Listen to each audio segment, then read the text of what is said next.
Why do zombies not use chatter? Well, Brian, I would think that, once they're dead, they probably don't feel like posting status updates or anything like that. No, Mark, it's a joke. Oh, damn. I was really hoping it wasn't. All right, Brian, why do zombies not use chatter? Because all their posts are nothing but brains. Brains! Actually, they could collaborate on where to find the brains. Something like mall full of shoppers' brains. Yeah, or places to avoid, like guy with riding lawnmower at school brains. Or share best recipes, like just eat them raw brains, slow cooker brains. This is kind of fun. Still a terrible joke, though.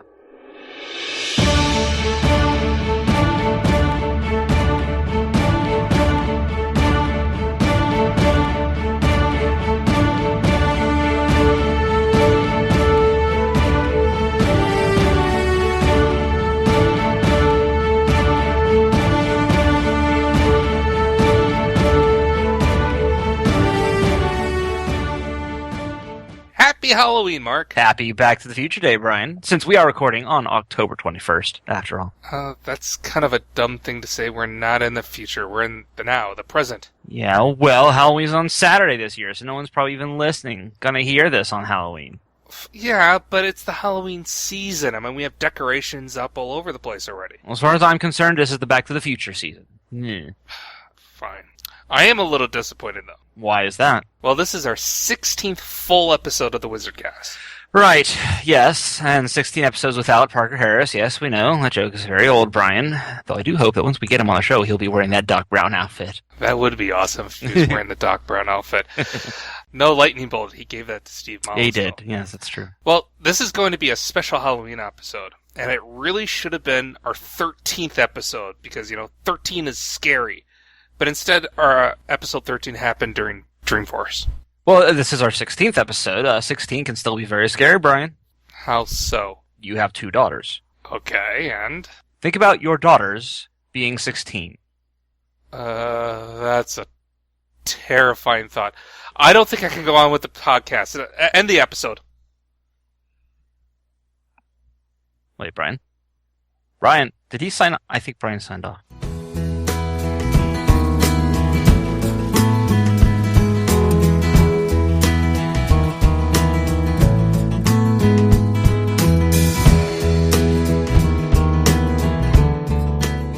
Anyone who's been a Salesforce admin or developer for any length of time has experienced something spooky.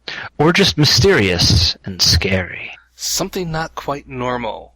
You could say unnatural or paranormal. We like to call these spooky Salesforce stories. Okay, whoa, come on. Hang on. We can do better than that. Okay. How about this? Okay. We like to call these spooky Salesforce stories. Stories of Salesforce madness, so frightening, so terrifying, so horrific that they will tear at the tatters of your fragile sanity, rending your soul into shreds like a kitten playing with tissue paper. A kitten? It's a zombie kitten? So anyways, let's gather around the admin campfire and tell some scary stories. And joining us today to share some of their spooky stories is... Who is it?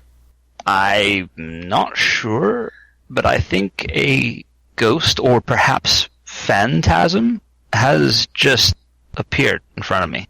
You're being haunted? I guess? I mean, sure, it just kind of came up through my desk, but it looks like a person covered in a white bed sheet with the word anonymous written on it. Okay, so it's probably not Charlie Brown asking for trick or treat. Is it going to talk on the podcast? Well, I think that's the point of being anonymous. Wait, hang on. Oh, my monitor is, well, it's frosting over. Oh, hang on. Okay, there's writing appearing on it. Okay, I guess we'll just have to read this. This is what happens when all our normal guests can't make it.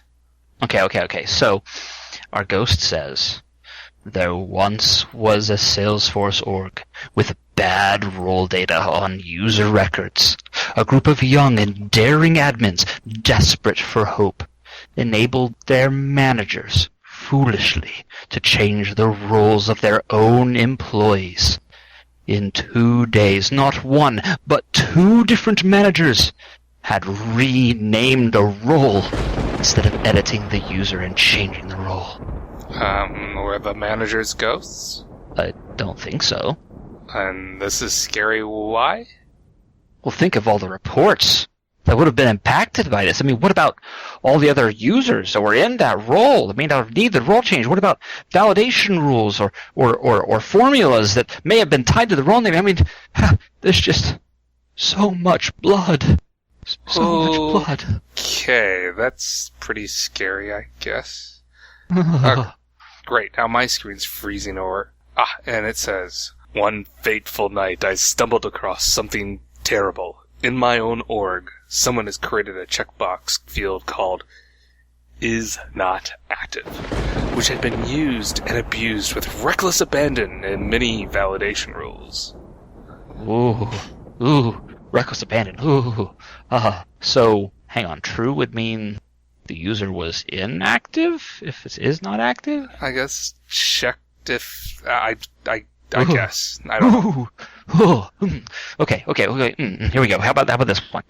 There once was an Apex developer whose soul must have been blighted from birth, for they created an app to tell the users how many days were left until the end of the quarter. But it calculated this separately for each and every user. Their poor, innocent org never knew what hit it. All of their API calls had been swallowed whole in about 30 minutes. Great Scott! Barty, that is diabolical. Well, hold on to your butts, it gets better. That same developer changed all of the logging criteria for all of their integrations to their own login and was on vacation the day their password expired. You don't need your integrations. What about an end user who brags about how they broke Salesforce? Well, that's not that scary. Brian, are you doing air quotes? People can't see you do air quotes on a podcast. I've told you that many times. I'm pretty sure I vocally implied they were there, Mark. Oh, okay. Well, whatever. Great. You scared off our ghost. He's disappeared. Well, now what? No. Ha. I've got a story. I've got one. Okay. There once was a project request, and it seemed like a simple thing at first. It came to the admins who thought they could handle it quickly and quietly, but then it started to grow. And then they wanted the fonts changed to red. And then they wanted the font changed to black. And then they wanted it changed to red again. And then they wanted more features added on. And more. And the admins complained. They said, we can't do this. If you ask for this, it will surely cause much terror and strife and wailing and gnashing of teeth. But they did not listen. And the project grew and grew until it had swallowed the whole team. And then, once the project was actually done and released, the admins thought they would be fine. They thought they were safe. They thought they could rest. But no, it came back. For though they had said that problems would be caused, and they were told, no, it would be fine, sure enough, those exact same problems came up. And they had to redo all of their work over again. I'm confused, Mark. You said the admin team was swallowed, and then later you said that they felt they were safe. Did they get, regurgitated, or... It's metaphor, Brian. It's metaphor. Try to keep up. Come on. Oh. It's still a true story, okay? Sounds practically terrifying. Oh, yeah? Oh, you had to have been there. I think it would have been better if they said, and the admin was never seen again. Yeah, but that wouldn't have been a true story then. Anyways, we all have our own stories. Right. For example, once, a little lonely wizard, who will name nameless, And it wasn't Right. me. Okay. Yes. Okay. Not you. Gotcha. Not me. Okay. He had a vice president of sales who always claimed and announced how great he was at Salesforce, how awesome the platform was, and how he's always a big user of the system. And one day he got an email from that very vice president who said he needed some help updating his opportunities. And so the admin wizard replied back, "Sure, let's set up a meeting." And instead he received a fax of 5 pages of opportunities from an Excel spreadsheet. Which is just wrong. I mean, he printed out the Excel spreadsheet instead of emailing the Excel spreadsheet and then faxed it. I mean, that very same vice president who claimed again he was a great user of Salesforce ended up with over 1,000 overdue tasks in the system, some of them dating back as far as a year. I can't bear anymore. I can't bear anymore. And that admin wizard was never seen again. I'm so scared. Hold me. Hold me. All right. No, I'm not going to hold you. We still need one more story. All right. On Twitter we did get a scary story from Kelly Bentubo. Hi, Kelly. Focus, Brian. You can't have true terror without focus. Sorry. Kelly realized that it doesn't matter how good her own code is if the existing code in production is crap, because she won't be able to deploy it anyway. That is a nightmare. Especially if you're on a deadline. No kidding. Oh, jeez. You know, Brian, these stories are definitely terrible, horrible things to experience as a Salesforce admin and developer. But in truth, I suppose they're not really Halloween scary, no matter how much we try to spice it up. No, Pumpkin spice it up. You don't think we scared any of our listeners, gave them goosebumps, sent shivers down their spine? No, though I think if we're lucky, we left a bad taste in their mouths. Well, okay. We tried. Let's just go do the next segment. All right. Well, now it's time for the Salesforce video... Okay, that wasn't scary. That was just me.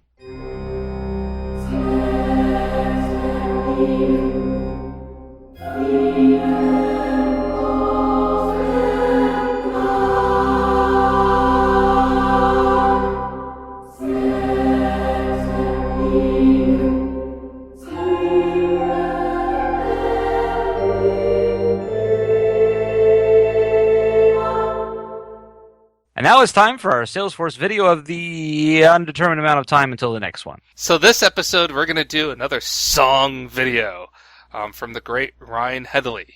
Yes, we do tend to do a lot of his stuff. That's because he has good videos. Well, he's occasionally funny, I guess. Funnier than us. Yes, funnier much funnier than that. And I do have a thing for, parody songs. So this time, Ryan is doing along the theme of doing scary things in Salesforce, and he's basically telling people to stop doing the scary stuff. In other words, stop doing asterisk T in production.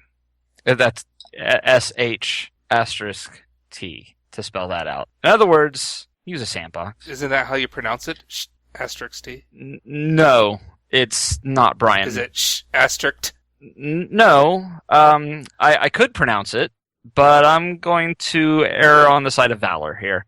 I'm confused. But yes, Mark, why is doing things in production scary? Scary? Scary. It's not a northern accent. No, it's not. Well, here's the thing. It's quite common for admins to want to set things up in production because it is faster. To not want to worry about sandboxes, to not have to worry about having to copy things over. Having to log into another org. So much to do. Here's the thing, though. We do things in our sandboxes. Well, we should do things in our sandboxes first because, well, your people, your users aren't in your sandbox. So if you build at least doing things that are important to the business. I mean, they could be in there doing training. Oh, sure. But regardless, you're very unlikely to affect them. And frankly, I prefer to have a separate training sandbox if I have to have people in there. If you're one of the lucky companies with more than one sandbox. Well, there is that. Yes. At the very least, if you have users in, we used to have a full sandbox. What was it full of, Mark? It was full of our data, which that's all I'm going to say about that. Anyway, I suppose I could say more, but I'm just anyway. Well, I mean, for those people who are on Professional Edition or do not have Unlimited or Performance Edition, what's a full sandbox? Oh, a full sandbox is a sandbox that is literally an exact copy of your production sandbox, complete with all the data. So it's really, at some point in time. Right? Well, when the sandbox was refreshed, yes.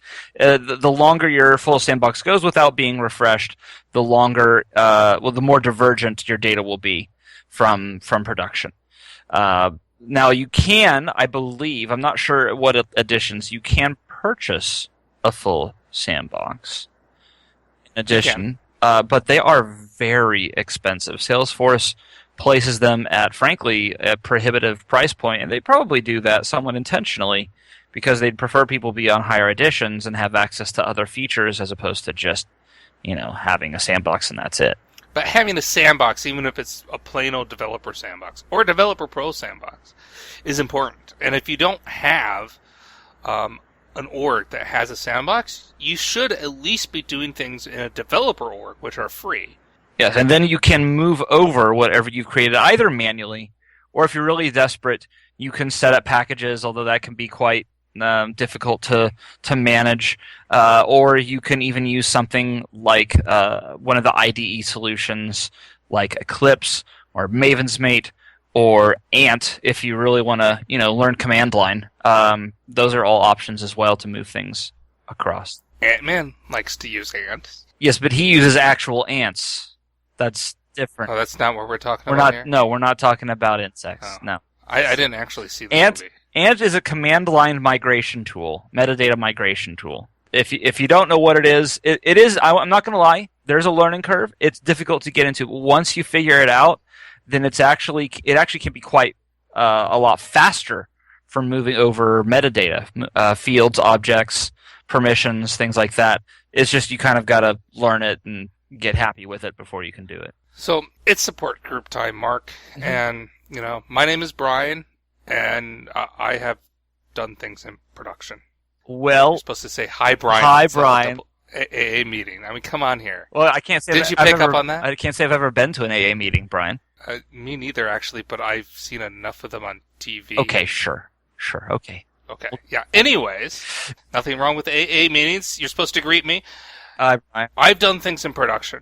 And I paid the price. So some of the occasions that I have done things in production was because someone picks up the phone and starts screaming at me, oh my gosh, it's an emergency. So what do? I go do something like change a formula or change a workflow without realizing that there are people actively pulling reports off of that data. And suddenly I now have some people looking at one set of data and other people who think they're looking at the same set of information, but they're completely different. I mean, it's just a little change, right? It's just a little change, right? What could possibly go wrong? It's wafer thin. Yeah. It's wafer thin. Wafer thin. What? I mean, you can always turn it back. It may not actually make your org explode, but you run the risk of disruption. Yes. Disruption of people who are using your data for their everyday work, or worse, to make organization changes. In my situation, I made a change based on what marketing wanted. It actually impacted a finance report at the same time. I spent a good couple hours after that backtracking to make sure that finance had the right data before their meeting. So something that shouldn't have taken 2 hours for a little tiny change ended up taking me 2 hours because I had to fix the data issue and make sure everyone had the correct information before they did their job and made decisions. My name is Mark Ross, and I have made changes in production. Hi, Mark. See, that's how it works. Okay. So, of course, you have the standard problem of making a change and it affects the business as it is live and hasn't been tested yet. But I tend to be quite cautious. I tend to research the crap even out of the littlest changes. If I'm going to add a pick list entry, I'm still going to check that field against all the metadata in production. I'm going to make sure that it's fine. So in the end, my change that I make, I fully researched out in production. I should be fine to go ahead and make it in production, right? Right? No. What about training your users? What about letting people know that the changes occurred? And that is the thing. It's as you make changes in production, it's not just your data that becomes divergent. It's your metadata too as well. So my problem I had was I had a team of people who were working with me. Well, if I was making changes in production and did not also make those changes in the sandbox, well, they're doing things like writing code and Visualforce pages and working with page layouts. And they're not seeing those changes that are in production, but they're not in the sandbox. So what they build is actually based off of incorrect metadata. So they have trouble. And in fact, what I've done, and I've done this multiple times, is gotten them in trouble because they are working with a stacked deck against them. It's cats and dogs living together, mass hysteria. Amen. These are the perils of not working in your sandbox first. So go out to Ryan Headley's channel, listen to the Stop Doing asterisk in production, and follow his direction, and just use a sandbox. Don't do things in production, people. And the link to the video will be in the show notes. WizardCast is produced by Brian Kwong and Mark Ross, directed by Brian Kwong and Mark Ross, technical administration by Brian Kwong and Mark Ross, script writing by Brian Kwong and Mark Ross, audio editing by Brian Kwong and Mark Ross, website maintenance by Brian Kwong and Mark Ross, zombies shotgunning, which does not sound like a euphemism by any means, by Brian Kwong and Mark Ross, and our intern this episode was Brains. Send us your interview suggestions, jokes, videos, tips, and feedback to wizardcast@thewizardnews.com, or head over to thewizardnews.com and click Contact WizardCast. Now that you listen to our podcast, you must share this episode with 6 people, and they must listen to it. No sharing it by listening as a group. Failure to share this episode will result in your Salesforce org experiencing something terrible. And then some strange girl will come crawling out of your podcast player after 7 days and brutally murder you. Did you just quote the plot of The Ring at them? Why would you do that to our listeners? Well, how else do you think we're going to get more listeners and get some of that sweet, sweet sponsorship cash? Do you know how sponsorship works, Brian? You actually have to, talk to companies and get them to sponsor you. You can't just get listeners and that gets you sponsors. Don't forget to subscribe to the WizardCast and receive our next episode automatically. Once again, I'm Brian. And I'm frustrated. Thanks for listening.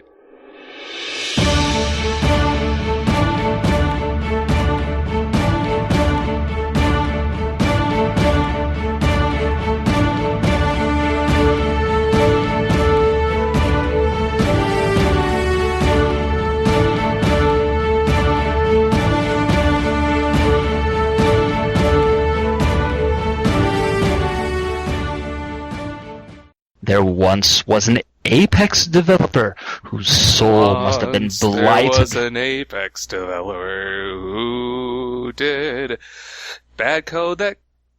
What? Okay, that was scary. Okay, I'm going to read this now, okay? Sorry, couldn't help myself.